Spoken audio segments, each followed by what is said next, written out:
ایک آدمی مجھے کہنے لگے آپ افضل البشر بعد الانبیاء نہیں مانتے حضرت ابوبکر صدیق؟ میں نے کہا مانتے ہیں اور ماننے میں حرج کوئی نہیں.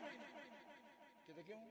میں نے کہا حرج اس لیے نہیں ہے کہ تو مطمئن ہے اس بات پر کہ سارے بشروں سے وہ افضل ہیں حضور کے بعد؟ کہتے میں مطمئن ہوں. میں نے کہا مبارک ہوا، کانگریچولیشن، آپ کو مبارک ہو. کہتے کیوں؟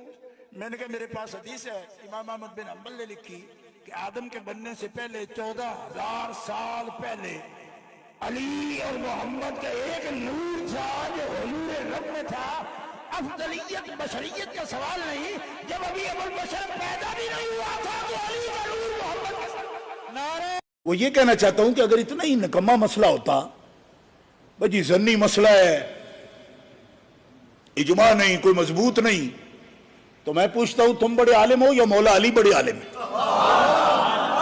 بس اس سوال کا مجھے جواب دو.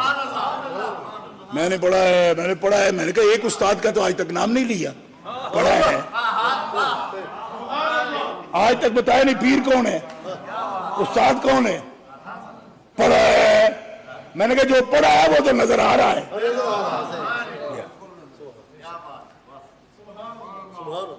ادھر بھی ہو جو ٹھیک ہے، ادھر بھی. میں نے کہا یہ جو بات تم کہتے ہو یہ مولا علی کو کہنے دو. حضرت علی فرما دیں، عرفان شاہ کو رب کعبہ کی قسم ہے، حضرت ابوبکر صدیق کو افضل سمجھنے کی مجبوری مجھے صرف مولا علی کی ہے. میری بات سمجھ رہے ہو سنیوں میں کیا کہہ رہا ہوں؟